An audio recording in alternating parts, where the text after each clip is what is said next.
Lahore high court کے باہر وکلا اور پولیس کی جھڑپیں، علاقہ میدان جنگ بن گیا۔ وکلا کا سول عدالتوں کی منتقلی اور اپنے خلاف مقدمات پر احتجاج، مشتعل وکلا کی رکاوٹیں ہٹا کر ہائی کورٹ میں داخلے کی کوشش، پولیس کے روکنے پر وکلا کا پتھراؤ، ایس ایچ او اور کانسٹیبل زخمی، پولیس کا جوابی لاٹھی چارج، آنسو گیس کی شیلنگ اور واٹر کینن کا استعمال، 8 وکلا گرفتار کر لیے گئے۔ پولیس اور وکلا میں آنکھ مچولی جاری۔ 92 نیوز سے گفتگو میں D I G operations Faisal Kamran نے کہا، مظاہرین چیف جسٹس کی عدالت تک جانا چاہتے تھے جس کی ہرگز اجازت نہیں دی جائے گی۔ وکلا عہدیداروں سے مذاکرات بھی جاری ہیں، معاملات جلد حل کر لیے جائیں گے۔ پاکستان بار کونسل نے کل ملک بھر میں ہڑتال کی کال دے دی۔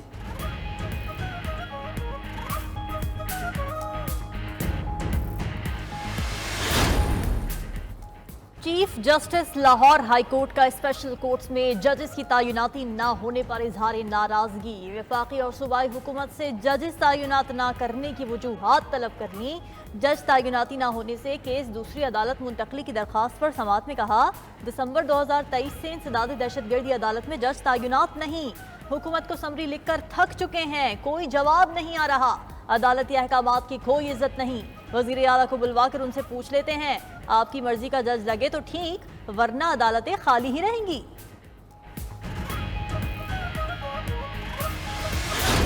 Supreme court practice and procedure act case میں جسٹس شاہد وحید اور جسٹس عائشہ ملک کا اختلافی نوٹ جاری۔ جسٹس شاہد وحید نے لکھا، پریکٹس اینڈ پروسیجر ایکٹ آئین سے متصادم ہے، عدلیہ کی آزادی اور خود مختاری پر سمجھوتہ نہیں کیا جا سکتا، عدالتی دائرہ اختیار میں اضافہ صرف آئینی ترمیم کے ذریعے ہی ممکن ہے، اگر آرٹیکل 191 کا سہارا لینے کی اجازت ملی تو عدالتی معاملات میں بذریعہ آرڈیننس بھی مداخلت ہو سکے گی۔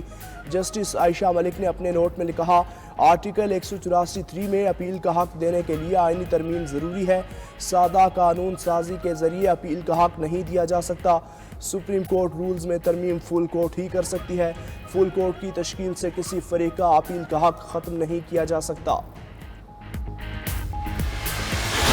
بشرا بی بی کی اڈیالہ جیل منتقلی کی درخواست منظور، بنی گالہ کو سب جیل کرا دینے کا نوٹیفیکیشن کل عدم۔ اسلام آباد ہائی کورٹ کے جسٹس میاں گل حسن اورنگزیب نے محفوظ فیصلہ سنا دیا۔ جیل حکام نے اپنے جواب اڈیالہ جیل میں جگہ نہ ہونے اور سیکیورٹی خدشات کو وجہ بنایا تھا۔ عدالت نے گزشتہ ہفتے فریقین کے دلائل کے بعد فیصلہ محفوظ کیا تھا۔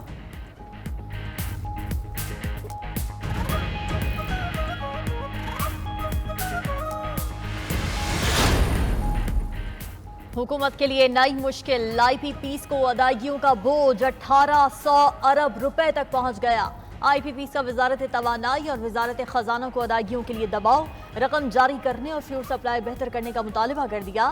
ذرائع وزارت خزانہ کے مطابق ادائیگیوں میں تاخیر ہونے سے توانائی کی پیداوار میں کمی کا خدشہ ہے۔ رپورٹ کے مطابق توانائی شعبے کا مجموعی گردشی قرضہ 2310 ارب روپے کی سطح تک پہنچ چکا ہے۔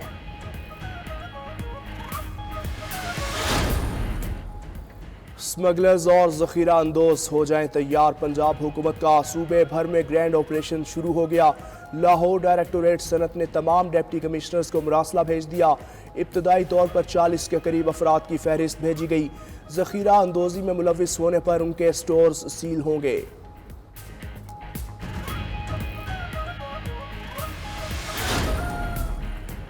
حکومت کا سانحہ 9 مئی کے کرداروں کو بھرپور جواب دینے کا فیصلہ، وفاقی کابینہ کا خصوصی اجلاس کل پارلیمنٹ ہاؤس میں طلب۔ ذرائع کے مطابق وزیر اعظم کابینہ کے فارم سے 9 مئی واقعے پر خصوصی پیغام دیں گے۔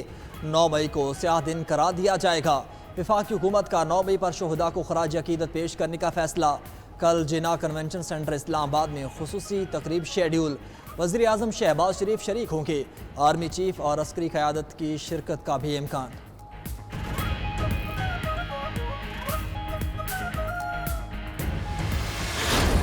سے سچے دل سے معافی مانگے اور نفرت کی سیاست چھوڑ کر تعمیری سیاست کرے۔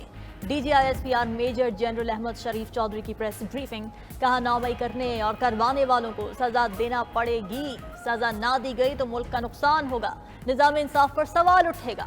ہم 9 مئی پر جوڈیشل کمیشن کے لیے بھی تیار ہیں، اگر بنانا ہے تو پھر معاملے کی تہہ تک جائیں۔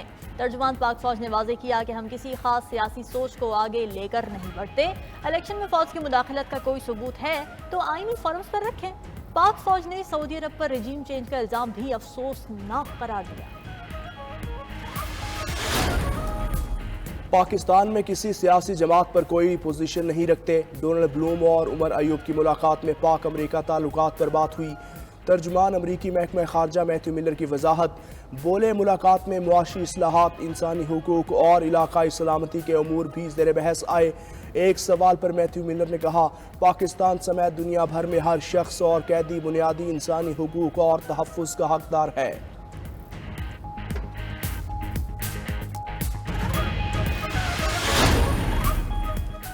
نوجوانوں کے بہتر روزگار اور سکل میں بہتری کے لیے وزیر اعظم کا احسن اقدام. ملک کی تکنیکی اور فنی تعلیم کو یکساں کرنے کا حکم. افرادی قوت کے بیرون ملک میں بہتر روزگار کے لیے پاکستان سکل کمپنی بنانے کی ہدایت. پاکستان سکل ڈیولپمنٹ فنڈ بھی فوری قائم کرنے کا کہہ دیا.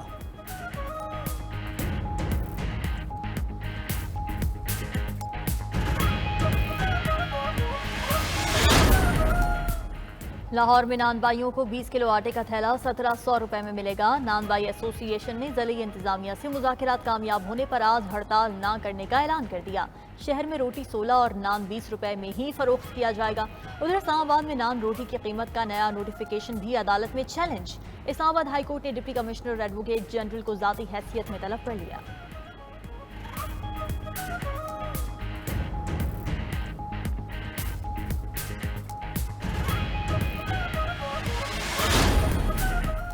سندھ بھر میں میٹرک کے امتحانات جاری. مختلف امتحانی سینٹرز میں نقل مافیا کا راج برقرار.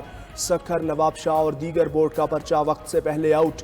پابندی کے باوجود سینٹرز میں موبائل فون کا استعمال. کھلے عام طلبہ نقل کے ذریعے پیپرز حل کرتے رہے. انتظامیہ دعووں تک محدود.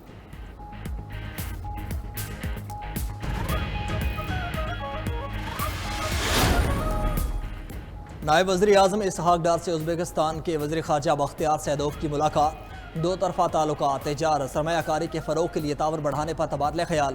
ازبک وزیر خارجہ کی وزیر اعظم سمیت دیگر حکام سے بھی ملاقاتیں ہوئیں.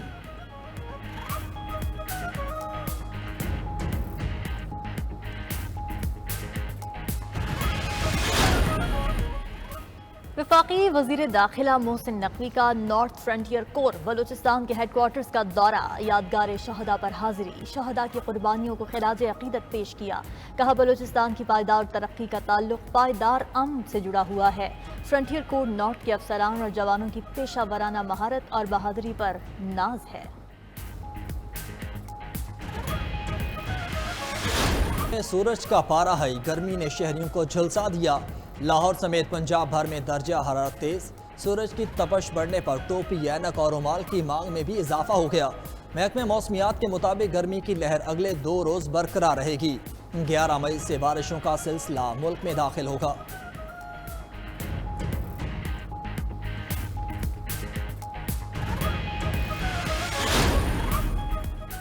حج 2024 کے لیے فلائٹ آپریشن کا آغاز کل سے ہوگا. تمام تر تیاریاں حتمی مراحل میں داخل. عازمین کی روانگی روٹ ٹو مکہ پروجیکٹ کے تحت ہوگی. 259 حج پروازوں کے ذریعے 68,000 سے زائد سرکاری عازمین حج سعودی عرب پہنچیں گے. حج فلائٹ آپریشن 9 جون کو اختتام پذیر ہوگا.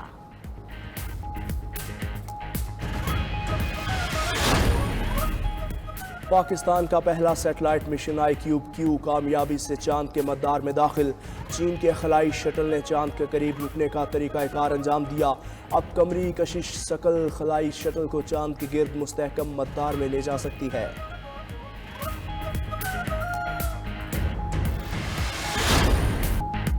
اور دنیا بھر میں تھیلیسیمیا سے بچاؤ اور آگاہی کا عالمی دن منایا جا رہا ہے. تھیلیسیمیا خون نہ بننے کی موروثی بیماری ہے جو والدین کی جینیاتی خرابی کے باعث اولاد کو منتقل ہوتی ہے. طبی ماہرین کا شادی سے قبل تھیلیسیمیا کا ٹیسٹ لازمی کرانے کا مشورہ. وزیر اعلیٰ مریم نواز کا اپنے پیغام میں پاکستان کو تھیلیسیمیا فری ملک بنانے کی جدوجہد جاری رکھنے کا اعادہ. ہر شہری سے خون کا عطیہ دیتے رہنے کی اپیل. ادھر فلاحی ادارے ریڈ کریسنٹ کا بھی آج عالمی دن. مقصد انسانی ہمدردی کی اہمیت کو اجاگر کرنا ہے.